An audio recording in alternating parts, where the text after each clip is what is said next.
Hola a todos estudiantes de Ecología Química. Espero que este video los encuentre bien y que se sigan cuidando. Este video corresponde a la clase 2 de defensas inducidas en plantas por herbivoría. En la clase pasada lo que estuvimos viendo específicamente fue lo que tiene que ver con interacciones tritróficas en un sistema de los primeros que se estudiaron, que llevó a describir todos los mecanismos que estamos tratando de aprender en estas clases respecto a inducción de defensas en plantas. Entonces, aquella clase se centró en interacciones tritróficas y hoy nos vamos a centrar en cómo la planta llega a defenderse después del ataque por herbivoría, porque se inducen localmente donde se ve dañada determinados mecanismos que son considerados defensivos, y también se puede inducir a distancia del daño en la misma planta esos mecanismos en forma sistémica. Van a ver a lo largo de esta unidad, en la bibliografía, que se emplean muchos acrónimos. Aquí hay una pequeña lista, no es completa. Yo les recomiendo que vayan haciendo su propia lista al estudiar porque es realmente complicado recordar a todos ellos. Entonces, en las clases pasadas lo que vimos fue cómo se establecía la interacción planta-enemigo natural del herbívoro que consume a la planta a través de sustancias volátiles, ¿sí? Vimos lo que era la percepción del herbívoro por la planta y vimos la respuesta biosintética defensiva a través de la emisión de sustancias volátiles que atraen a distancia a esos enemigos naturales. Hoy lo que vamos a ver es justo lo que quedaba en el medio. Luego de la percepción del herbívoro por parte de la planta, cómo es que se llega a la respuesta esa de emitir volátiles. ¿Qué cosas pasan adentro de la planta que son necesarias para que se puedan producir esos volátiles atractores de enemigos naturales? Brevemente, recordar que en la clase anterior, el sistema en estudio o el estudio de caso que estuvimos viendo correspondía al sistema planta de maíz, su herbívoro una larva de Lepidoptera, Spodoptera exigua, y una avispa parasitoide de esta larva que es del género Coppecia. Habíamos visto cómo el hecho de que la larva tuvieran sus secreciones orales, que hoy vamos a ver más detalles de eso, una sustancia, la bolicitina, hacía que en la planta se pudiera activar esa emisión de volátiles. Entonces, ¿cómo ocurre eso? ¿Cuáles son los mediadores químicos adentro de la planta que llegan o que hacen posible que se dé la emisión de volátiles? Brevemente, antes de empezar a ver los mecanismos biosintéticos que llevan a la emisión de volátiles, recordar aquella clasificación inicial que hicimos en infoquímicos en general, donde habíamos dejado a los semioquímicos como una parte de todas las sustancias químicas que mediaban procesos o interacciones entre organismos. Y habíamos dejado por otra parte las sustancias químicas que mediaban interacciones adentro de los organismos. A eso, si entraban en circulación, los denominábamos hormonas. Bueno, en las plantas justamente existen estos mediadores químicos intraorganismo, que son hormonas, que se les denomina fitohormonas. Las fitohormonas en realidad se conocen desde hace muchísimo tiempo. Algunas de estas fitohormonas han sido muy bien descritas en cuanto a la regulación de distintos procesos de crecimiento y de desarrollo de la planta, por ejemplo la auxina, el ácido abscísico, las citoquinas y varias más. Las fitohormonas en las cuales nos vamos a estar centrando hoy son hormonas que se consideran con una mala terminología, hormonas defensivas. Las clásicamente estudiadas en las interacciones plantas patógeno y planta herbívoro son el ácido salicílico, el ácido jasmónico y el etileno. Y al principio de todo esto se pensaba que esas solo eran las responsables de las interacciones que llevaban a dentro de la planta a el resultado final, que era emitir volátiles. Sin embargo, hoy se sabe que esas hormonas que se consideran defensivas tienen interacciones con las otras fitohormonas ya conocidas. Y en general, una generalidad algo bruta, pero que se cumple bastante bien, todas estas hormonas en sus mecanismos de señalización terminan por activar la transcripción génica de productos que se expresan cuando estas fitohormonas aumentan su cantidad en las plantas. Esa activación génica en general se da porque se levanta una represión que había, se levanta esa represión y entonces empiezan a formarse esos productos. Bueno, y ahora sí, ¿cómo se producen en las plantas las defensas inducidas? Esto es la gran pregunta que intenta contestar la clase de hoy. Se ha estudiado esta producción en diversos sistemas. Los más estudiados hasta el momento son el tomate, plantas de poroto, plantas en la familia Solanaceae, además del tomate, varias del género Nicotiana, y luego Arabidopsis, que es una planta modelo para muchos estudios, no solo para este tipo de temática, porque se conoce muy bien lo que es el genoma, hay muy buenas técnicas para producir mutantes, y la producción de mutantes es una técnica muy utilizada en este tipo de estudios. ¿Por qué? Porque se genera una planta que, por ejemplo, es mutante en un gen que corresponde a información en una vía biosintética, y al producir esa planta se ve qué es lo que falta en esa planta en su respuesta, y entonces es una manera de ir construyendo modelos. Lo que vamos a ver en la clase de hoy acerca de cómo se producen en las plantas las defensas inducidas pretende ser una síntesis de lo que se conoce en todos estos sistemas que han estado en estudio más fuertemente. Ahora bien, en algunos de ellos algunas cosas se aplican y en otras no se aplican. Donde corresponda y donde exista la información, yo les voy a señalar a qué sistema corresponde, y tengan en cuenta que hay muchas cosas que todavía están en fase experimental y de generar datos. Lo que se hace con los datos experimentales existentes, se postulan modelos de funcionamiento de generación de las defensas inducidas.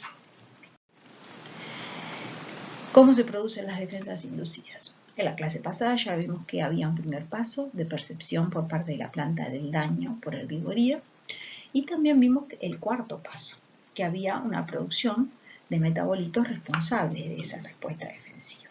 Insisto, en la clase de hoy nos vamos a centrar en la parte intermedia, cómo desde la percepción de la herbivoría esa información de que está habiendo un daño se internaliza a través de una serie de reacciones internas, a las cuales conocemos como cascada de señalización, cuyo resultado final es, como dije antes, la desrepresión génica, o sea, la activación génica para que se produzcan nuevos productos.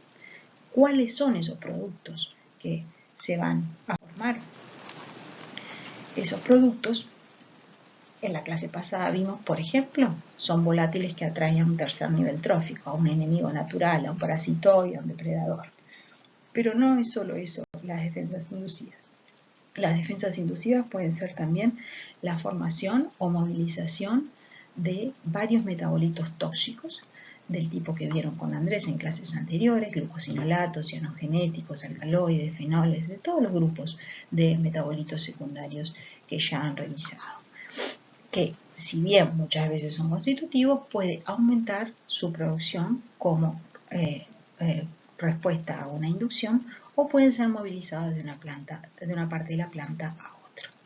Pero también se producen otro tipo de defensas inducidas, como ser inhibidores de proteinasas, ¿sí?, que interfieren con la digestión del herbívoro y de esta manera se constituyen en defensas contra él.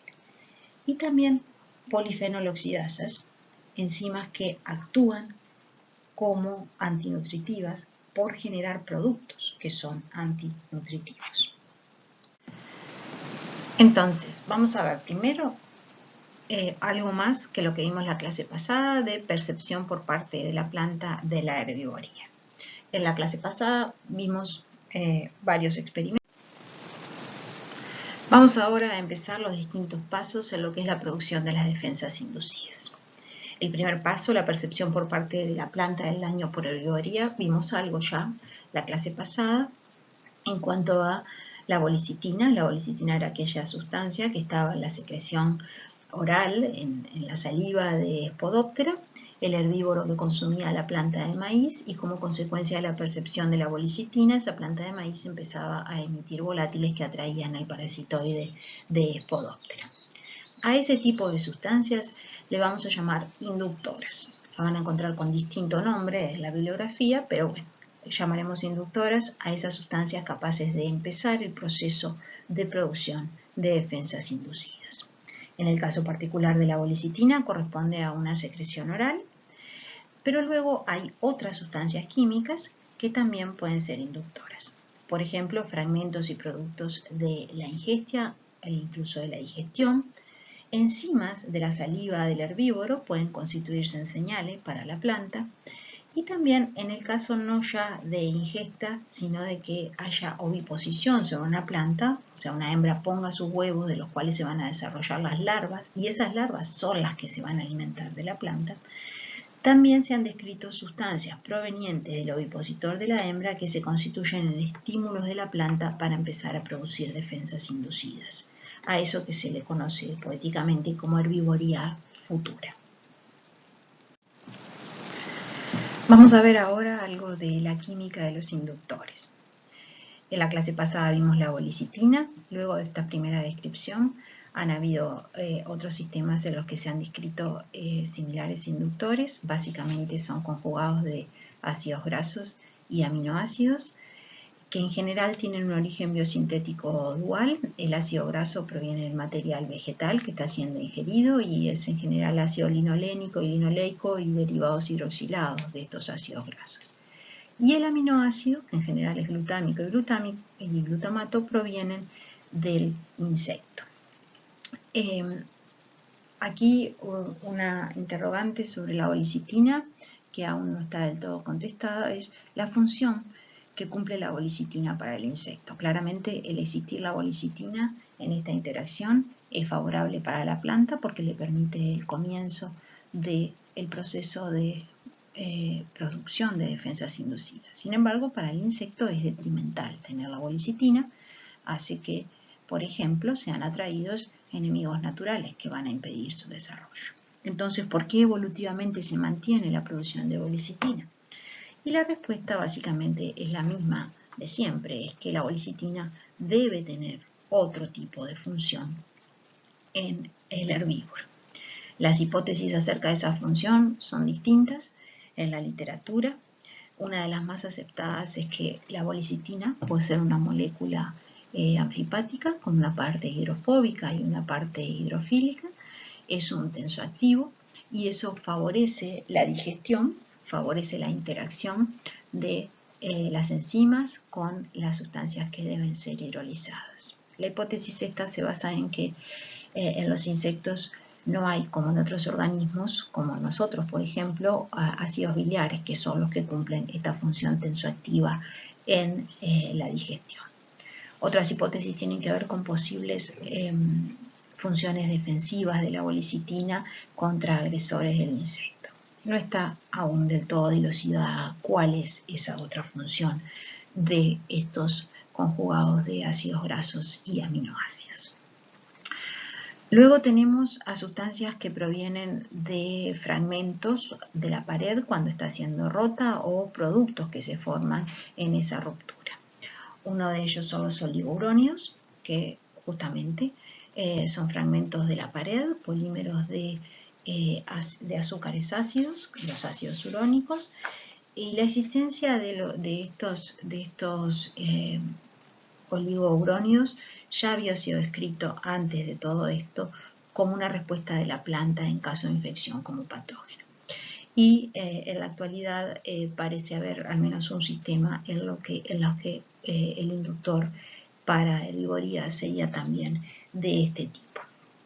Luego tenemos dentro de ese grupo a péptidos como la inceptina o la cistemina. La inceptina, por ejemplo, es un producto de la proteólisis, de la ruptura de la enzima ATP sintasa del cloroplasto, que se forma en el tracto digestivo, este producto de proteólisis del insecto, luego del primer consumo y en el proceso de comer con el regurgitado de lo que está digiriendo el insecto tomaría contacto con la planta y se constituiría en un estímulo para la planta. De la misma manera, la cistemina, que se forma luego de la primera ingestión a partir de un péptido caracterizado que se denomina procistemina, también sería un inductor del tipo fragmento o producto que se forma durante la ingesta. Y luego tenemos de este tipo la califerina, que se ha identificado recientemente en la saliva de saltamontes, lo cual no se entiende muy bien desde el punto de vista del rol ecológico, dado que esta sustancia sí está probado que induce la formación de volátiles por parte de la planta de maíz, pero esta respuesta, siendo la respuesta al daño por un saltamontes que es muy móvil, si llevara a la atracción de depredadores y parasitoides como enemigos naturales, en realidad cuando estos llegaran, el saltamontes ya no estaría en la planta que está produciendo y no lo va a encontrar. Entonces, si bien está descrita la califerina, está probada que induce la producción de volátiles, todavía el rol ecológico no se entiende del todo. Luego tenemos enzimas de la saliva del propio herbívoro, por ejemplo, las beta-glucosidasas. Las beta-glucosidasas, como ustedes saben, hidrolizan enlaces beta-terminales liberando glucosa. Eso para el insecto le sirve en el proceso digestivo, pero la existencia, el contacto de la planta con la beta-glucosidasa se constituiría en estímulo para comenzar este tipo de respuestas. Otras enzimas que se han postulado actúan son glucosas oxidasas. Hay glucosas oxidasas en saliva de insecto. Y también, igual que las beta-glucosidasas, en algún sistema puede llegar a ser un inductor. Sin embargo, en otros sistemas se ha descrito estas mismas enzimas como supresoras de la respuesta de la planta.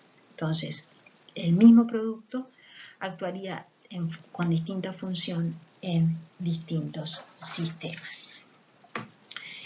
Y por último, en lo que tiene que ver con los inductores que empiezan la defensa en el caso de oviposición, se han descrito dos, la gluquina y el cianuro de benzoil. Ahora bien, otra vez, las gluquinas se han descrito, se produce luego la oviposición, eso es así,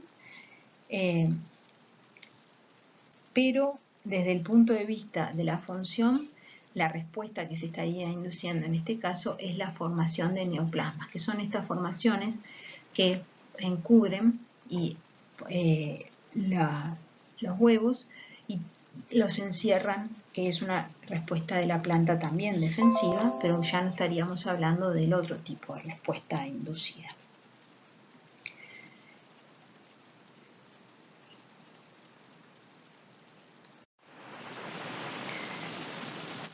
Esta figura muestra un resumen de lo que recién estábamos discutiendo, que es el origen de los distintos inductores hasta ahora descritos. En general, estos inductores, sea cual sea su origen, lo que va a ocurrir es que una vez que se forman, pasan al espacio que hay entre la membrana de la célula vegetal y lo que es la célula, lo que es la pared de la célula vegetal. Ese espacio se le llama apoplasto y es en ese espacio donde van a interaccionar de manera de empezar a producir la respuesta. ¿Cómo se da esa interacción? Para los distintos inductores, la mayoría se entiende que deberían existir receptores. Y han sido aislados receptores para algunos de estos inductores descritos, por ejemplo, para la cistemina, por ejemplo, para los oligourónidos.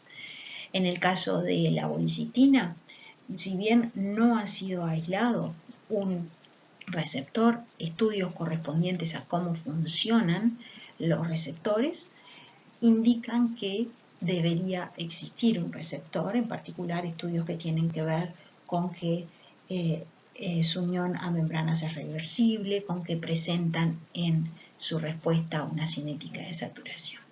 En el caso particular de los conjugados de ácidos grasos, además de la hipótesis de receptores, existe una hipótesis de que también podrían funcionar por intercalación, por esta naturaleza anfipática que hemos descrito anteriormente, por intercalación en las membranas lipídicas, formando como canales, en realidad no canales en el sentido de los canales proteicos, sino como zonas que dejan lugar a el pasaje de sustancias, y eso llevaría a un desbalance iónico como consecuencia de ese pasaje, que cambiaría la diferencia de potencial de las células y empezaría así una respuesta a los mismos.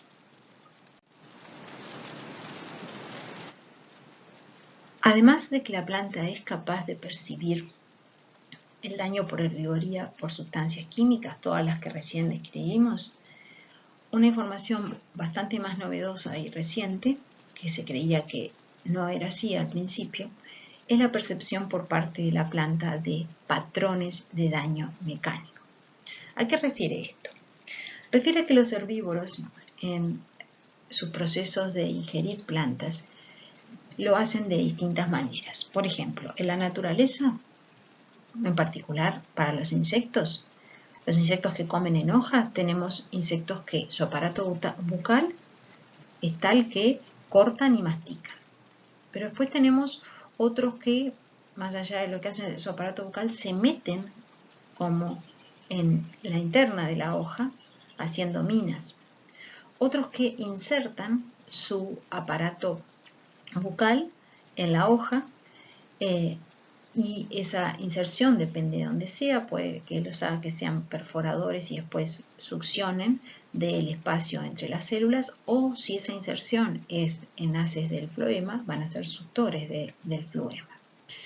En raíces tenemos también masticadores, tenemos también taladradores que van a medida que comen avanzando, ¿sí?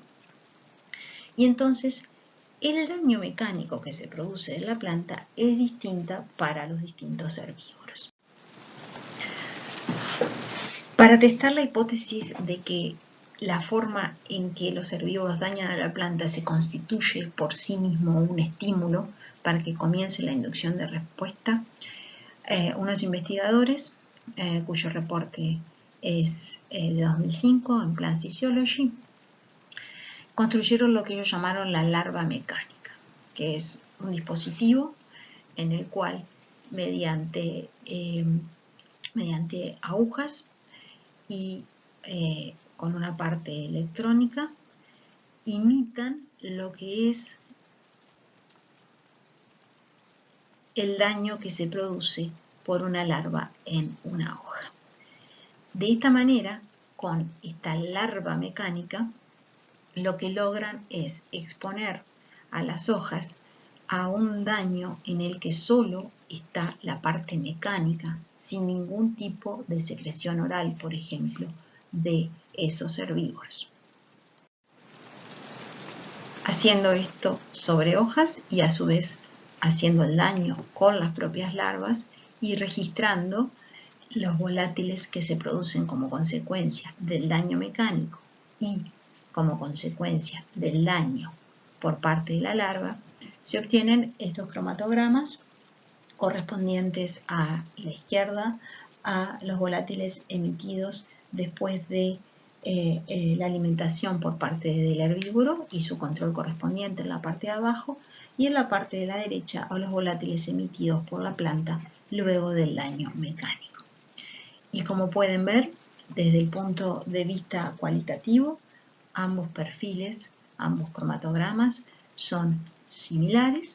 Es cierto que son similares cualitativamente, pero hay algunas variaciones cuantitativas.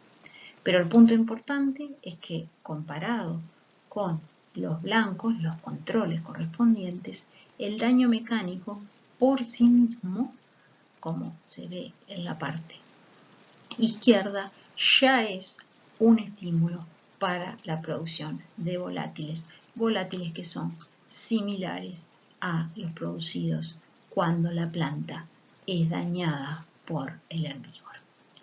De esta manera, los investigadores logran probar el daño mecánico como un posible inductor de la generación de defensas inducidas. Tenemos entonces la percepción proveniente del hecho de que existan inductores, sustancias químicas, y el hecho de que haya daños mecánicos. Luego de este primer reporte de los daños mecánicos, ha habido una gran generalización respecto a evidencia en este sentido, y hoy por hoy, en forma, como digo, general, lo que se entiende es que la herbivoría, por distintos mecanismos, produce un conjunto de patrones, no solo químicos, sino también justamente de daño mecánico. En la literatura a los primeros se les llama HAMS, a los segundos DAMS, que es justamente los patrones moleculares asociados a herbivoría por sí misma o simplemente a daño.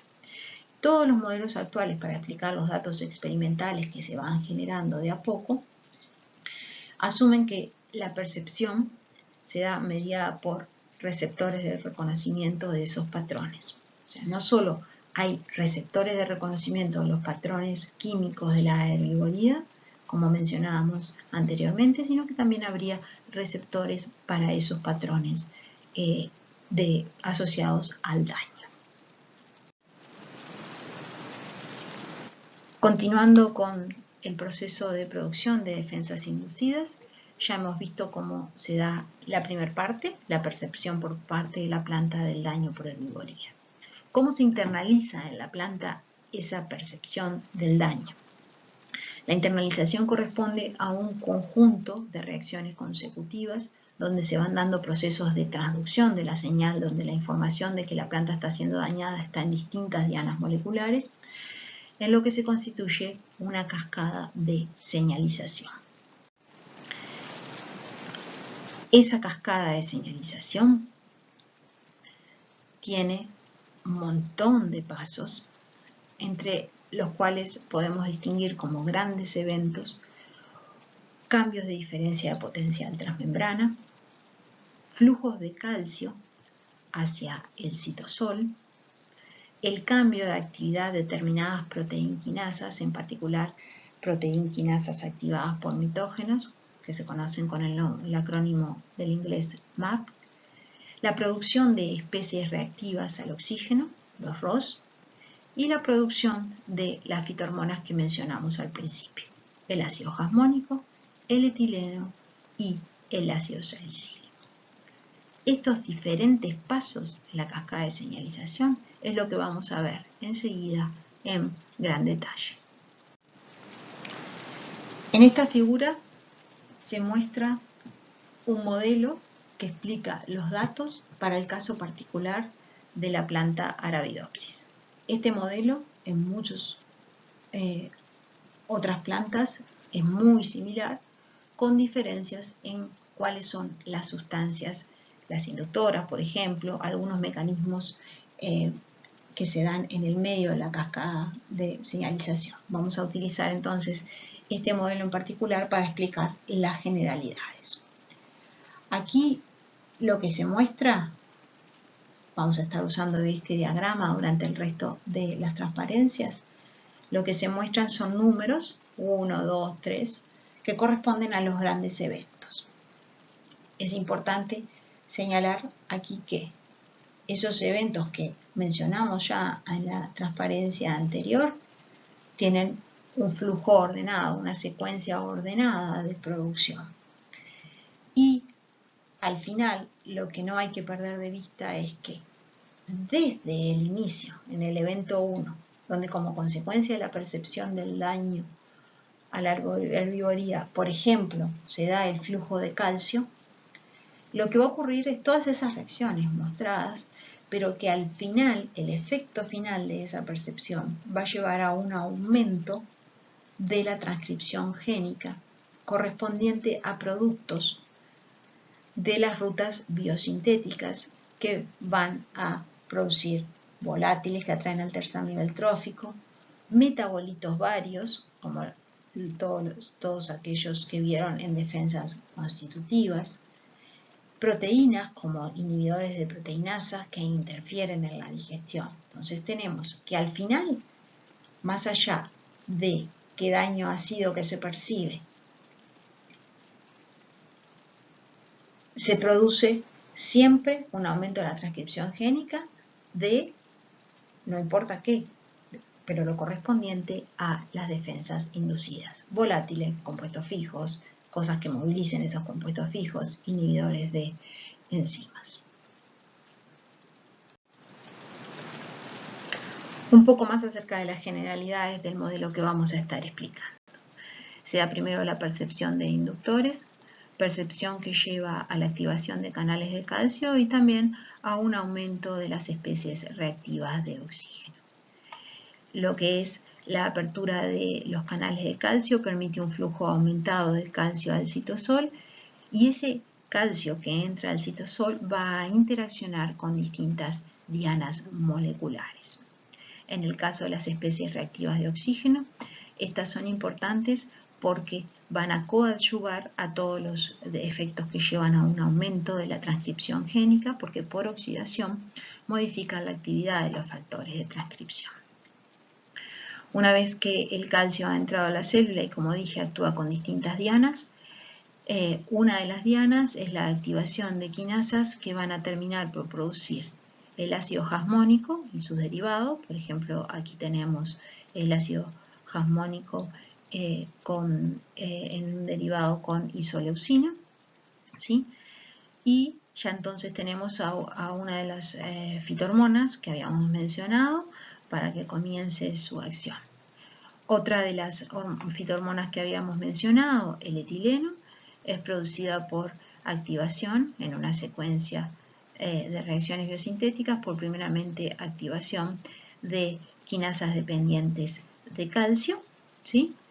Y ese etileno va a actuar también en conjunto con la acción de lo que es el ácido jasmónico y sus derivados y las especies reactivas de oxígeno para finalmente que haya un aumento de lo que es la transcripción en esta célula de las proteínas que van a ser las enzimas que catalicen todas las reacciones que llevan a la producción de las defensas inducidas.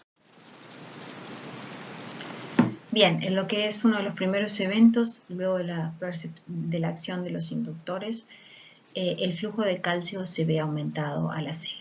Este flujo de calcio aumentado estaría dado por la activación de canales de calcio en la membrana citoplasmática. Ustedes saben que el calcio es un mensajero secundario muy ubicuo en eucariotas, cuya distribución en las células es distinta.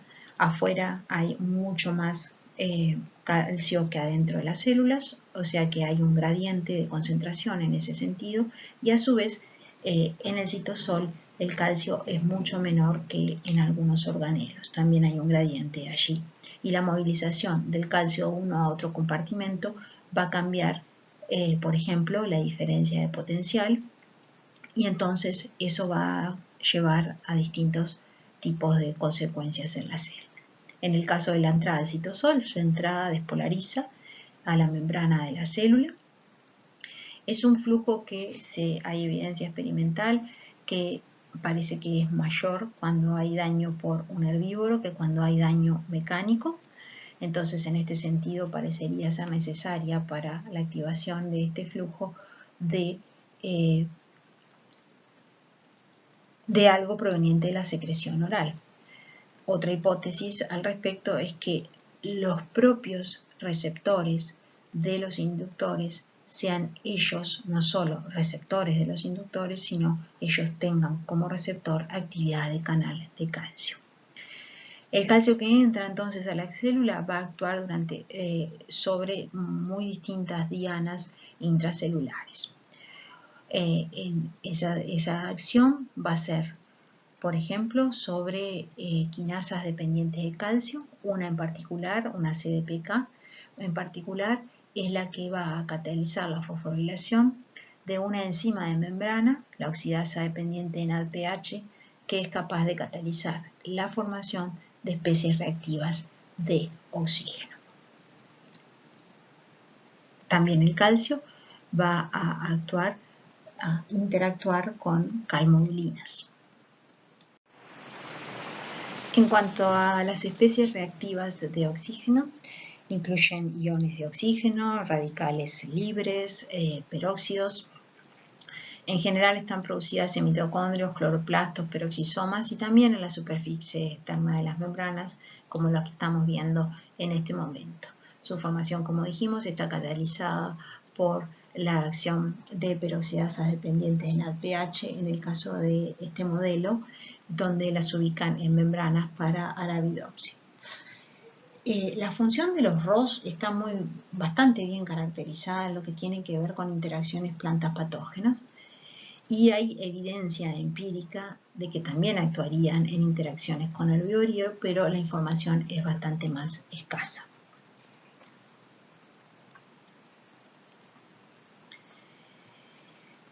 Se sabe que en el caso de las interacciones de la planta con distintos agresores, si se hacen mutantes que no puedan producir esas especies reactivas de oxígeno, o sea, en ausencia de estas especies, no se activan genes que están relacionados con producción de defensa del tipo inhibidores de proteinasas y polifenoloxidasas, que son dos tipos de defensas bien caracterizadas, justamente lo que dijimos en interacciones con plantas, de las plantas con patógenos, y que también se postulan para las interacciones con el vivorío, pero como dijimos, con una evidencia empírica menor en este caso.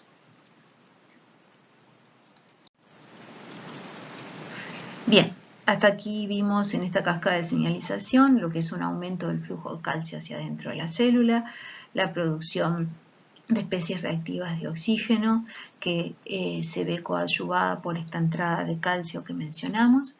Otra cosa en la cual interviene el calcio es en lo que es la activación de las quinasas, de las proteinquinasas activadas por mitógeno, en las MAPs que habíamos mencionado anteriormente.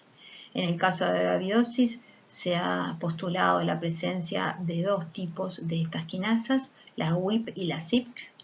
Estas dos actuarían de manera tal que empiezan con las reacciones que van a llevar a la producción de ácido jasmónico. Esas reacciones se dan las primeras en el cloroplasto y luego se van a terminar en el peroxisoma, donde se va a formar el ácido jasmónico.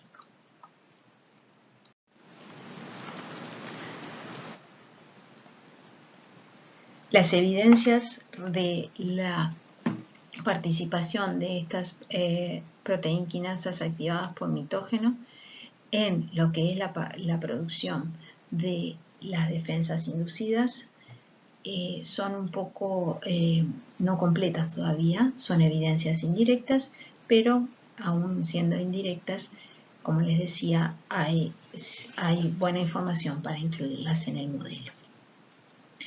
Las dos quinasas que les mencioné anteriormente llevan su nombre por lo que hacen. Una es inducida por lo que es el daño, otra es también modulada por el ácido salicílico, otra fitohormona que ya hemos mencionado puede participar en estos procesos.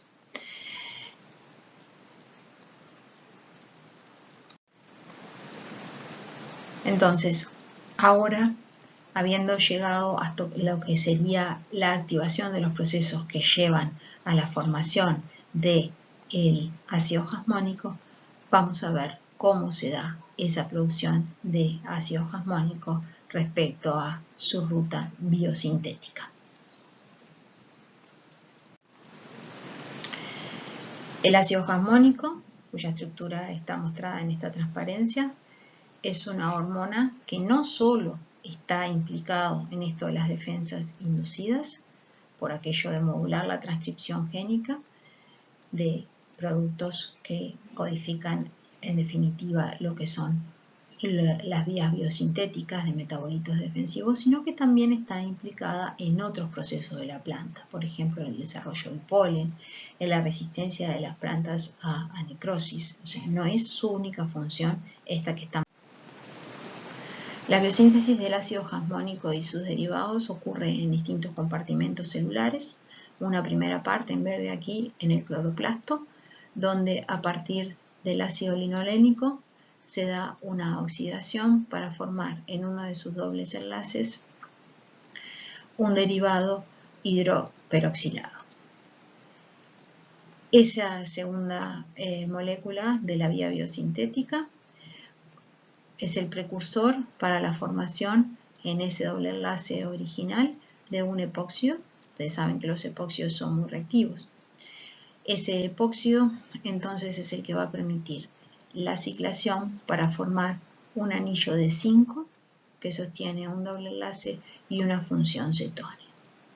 Ese doble enlace es posteriormente reducido para formar entonces en el peroxisoma lo que va a ser el sustrato de 3 ciclos de beta oxidación. Ustedes saben de otros cursos que la beta oxidación es un proceso en el cual por descarboxilación se van aportando cadenas laterales, por ejemplo, se van acortando cadenas, por ejemplo, de ácidos grasos. El acortamiento de la cadena en este caso nos lleva entonces a la formación del ácido jasmónico en el peroxisoma.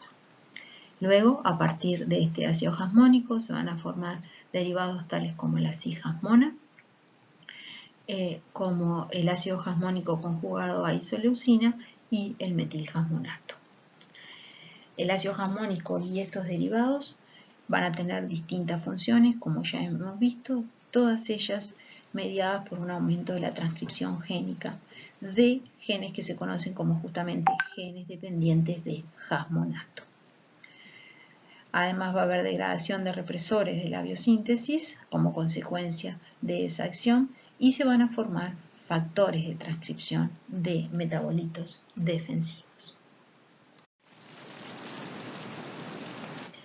Habíamos visto ya que el ácido jasmónico y sus derivados actúan en diferentes procesos de la planta, no solo en esto de mediar la producción de defensas inducidas. Ahora bien, una vez que se ha activado la producción del ácido jasmónico en la planta, ¿cómo se regula esa producción y sus efectos? ¿Cuándo y cómo para su biosíntesis? Porque si no parara, se seguirían produciendo las acciones correspondientes a la defensa inducida y esta ya no sería tan efectiva. Hay distintas hipótesis de trabajo. Podría haber una retroalimentación negativa, o sea, cuando la cantidad de ácido jasmónico producido es tal que supera ciertos valores que ya han activado el resto del proceso, se da alguna acción sobre las dianas que empiecen a inhibirlo. Podría estar limitada por el sustrato de los ácidos que mencionamos eran necesarios como el linolénico. Pero en realidad no hay demasiada evidencia directa de cuál es el mecanismo de control de la biosíntesis. Sí se sabe, y hay evidencia empírica que señala en estas direcciones que se trabajan como hipótesis. En este sentido, sí hay datos respecto a qué para la acción. En este gráfico ustedes pueden ver la secuencia de eventos que ocurre en la producción de defensas inducidas versus el tiempo en una escala que está desde segundos hasta días. Y lo que se puede ver es que, ocurre primero los cambios de diferencia potencial, a eso refiere BM changes, que tienen que ver además con las concentraciones cambiantes de calcio. Ocurre después la formación de el peróxido, las especies reactivas de oxígeno. Y aquí estamos en una escala de horas respecto al estímulo inicial, así como en la activación que tiene que ver con todas las acciones de las quinasas. Un poco tiempo después, también en una escala de horas, empieza a haber un aumento de la concentración de ácido jasmónico, hasta un poco después, debí decir. Y eso, paralelo a eso, empieza a darse la activación génica. Esa activación génica puede durar días, ¿sí? Y por lo tanto los cambios metabólicos duran días, pero también se cortan. Entonces, ¿qué nos dice esta escala de tiempo? Que hay alguna manera, aunque no se sepa exactamente cómo, en que se para la biosíntesis y en realidad todos estos eventos que se producen como consecuencia del daño por el vivoría en las plantas. Hasta ahora entonces vimos la formación del ácido jasmónico y sus derivados, pero habíamos ya mencionado que otras hormonas, por ejemplo el etileno, también eran necesarias en la activación de las defensas inducidas. Para que se dé la formación del etileno se da una ruta biosintética que enseguida vamos a ver y para la cual es necesaria la presencia de dos quinasas que ya mencionamos. La CYP era una de las proteinquinasas activadas por mitógeno que habíamos visto anteriormente. La CDPK es una quinasa dependiente de calcio que también habíamos visto y se requiere la acción de ambas para que se dé la fosforilación de una de las enzimas en la ruta biosintética del etileno. Esa enzima es una sintasa que en este diagrama está puesta como ACC, pero que en la síntesis que les voy a mostrar está su acrónimo como ACC sintasa. La biosíntesis del etileno ocurre en una secuencia de pasos mostradas aquí en esta figura. Los distintos colores corresponden a trazar de dónde provienen los átomos en los intermediarios y en el producto final etileno. Los átomos del etileno provienen, como ven, de la metionina en azul. En una primera reacción de esta secuencia requerimos metionina y ATP. El ATP aquí no solo es fuente energética, sino también fuente del resto adenosil que va a tener el producto de la primera reacción catalizada por la metionina adenosil transferasa, que es el SAM. El SAM entonces es un resto de una parte de la metosina que en su azufre ha adicionado el resto adenosil. Este SAM entonces es el sustrato para la ACC sintasa, aquella enzima que acabamos de ver. Para su activación requiere la fosforilación mediada por la CYP y la CDPK. Esa enzima entonces cataliza la formación de lo que es el ACC a partir del SAM. El ACC, como ustedes ven, es un ciclopropano disustituido que es sustrato de la ACC oxidasa, la cual mediante oxidación, deshidratación y descarboxilación y pérdida de un resto HCN produce entonces o cataliza la formación del etileno, otra de las hormonas necesarias en la activación de la. Una vez formado el etileno, este etileno en una secuencia de pasos va a terminar por activar factores de transcripción justamente dependientes de etileno que van a actuar para que comience el aumento de la transcripción génica. Pero este efecto no se da en forma aislada, sino que interactúa con el efecto del jasmónico y sus derivados, los que también terminan por aumentar la transcripción génica de los productos relacionados con las defensas inducidas.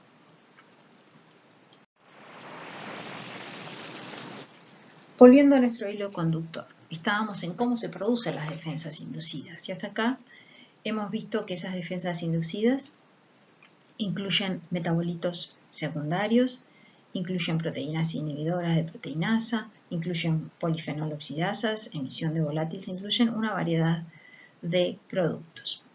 Esa variedad de productos es formada porque luego de que el daño que recibe la planta se constituye en un estímulo para ella, en ella se van a producir varios mediadores interplantas, mediadores como la histamina a partir de precursores, mediadores como las especies reactivas de oxígeno por catálisis, mediadores como las fitohormonas, y vimos el rol central del ácido jasmónico y del etileno, y también habíamos mencionado al ácido salicílico.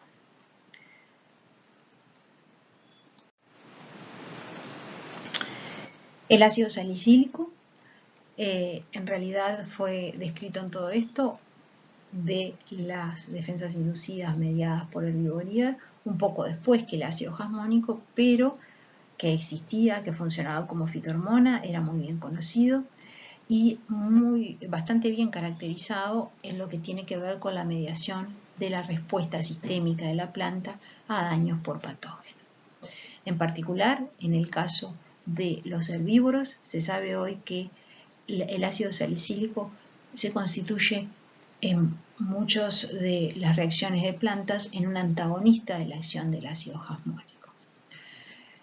La biosíntesis del ácido salicílico, que se muestra en el diagrama, puede darse por medio de dos vías diferentes, y si bien las reacciones que se producen son distintas, ambas llegan al final a la formación del ácido salicílico.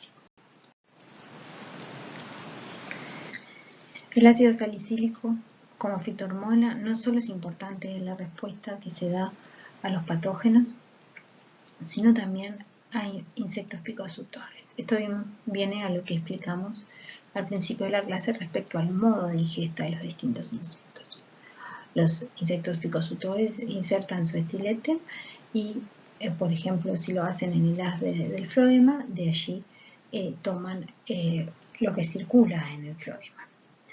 Insectos como estos son, por ejemplo, los pulgones de los jardines geostedes, que son áfidos. Entonces, en el caso particular de el ácido salicílico como fitohormona, en lo que tiene que ver en el contexto de las reacciones de las plantas a herbivoría,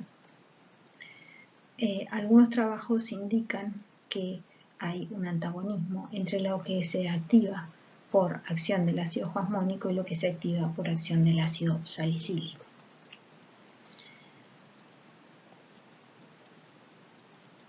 Pero esto que se conoce y que hay varios trabajos, lo que se llama en la literatura crosstalk entre las vías, es un patrón que, si bien hace unos años ya se está estudiando, no termina todavía de entenderse correctamente. Y de hecho hoy se sabe que, como les dije también al principio, las diferentes fitohormonas interactúan en sus efectos en las distintas vías que controlan unas y otras.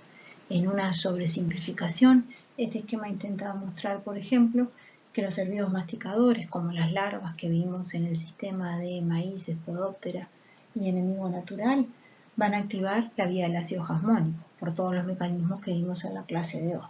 Y eso llevará a la respuesta inducida en los masticadores. Pero en algunos casos, herbívoros picosuctores, se ha demostrado que activan la vía del ácido salicílico, lo que llevará a la respuesta correspondiente e inducida a esos picosuctores. Ahora bien, lo que activa la vía del salicílico se contrapone en muchos casos a lo que activa la vía del jasmónico. Y para complicarla aún más, nosotros vimos en la clase de hoy, por ejemplo, que los efectos del ácido jasmónico y los efectos de otra fitohormona, el etileno, son, en el caso de la respuesta a masticadores, agonistas entre sí, se potencian, se necesitan para producir el efecto final. Bueno, efectos que están bajo control del etileno como fitohormona son también potenciados por el ácido salicílico, el que a su vez es antagonista del ácido jasmónico. Entonces, no es demasiado claro todavía todas estas interacciones cómo llevan al resultado final.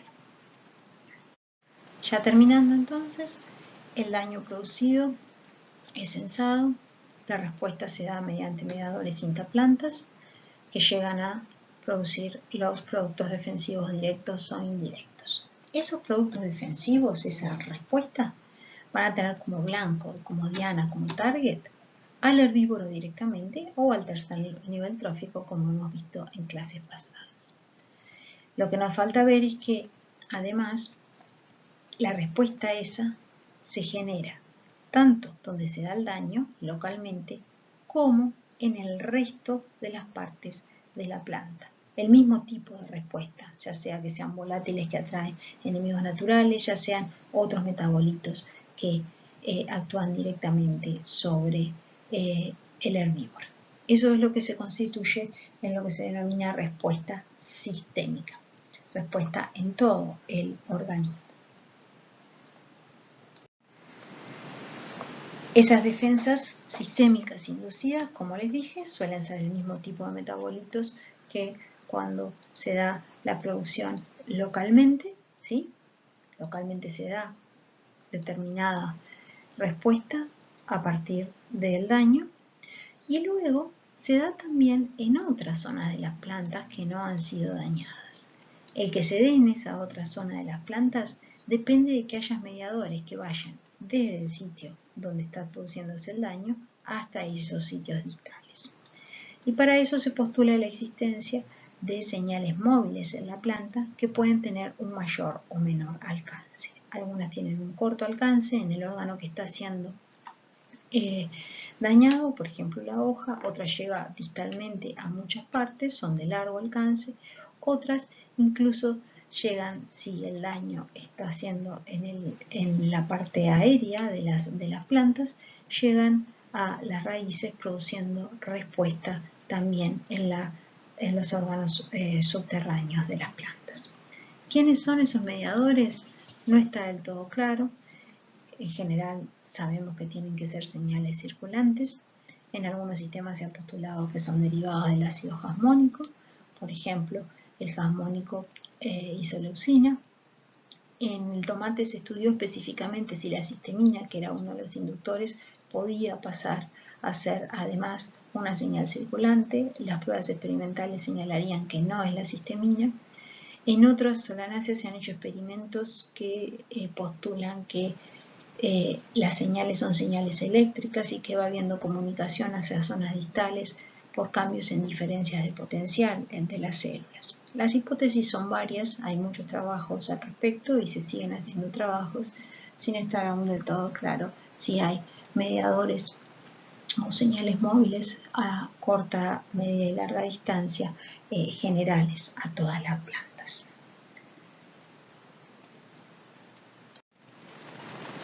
Entonces, para resumir lo que vimos en la clase de hoy, luego de que una planta es dañada por herbivoría, se producen internamente una secuencia de reacciones, en lo que conocemos como cascada de señalización, que lleva a la formación de determinados metabolitos.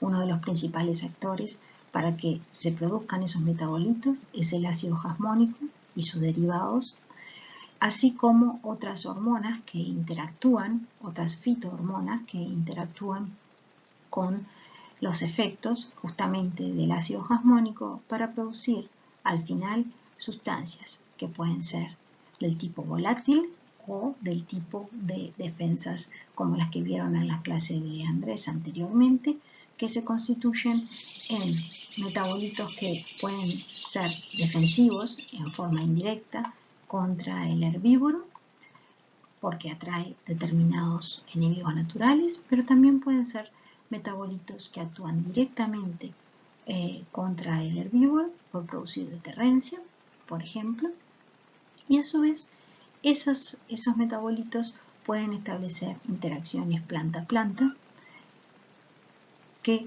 van a afectar también lo que es el metabolismo de plantas adyacentes.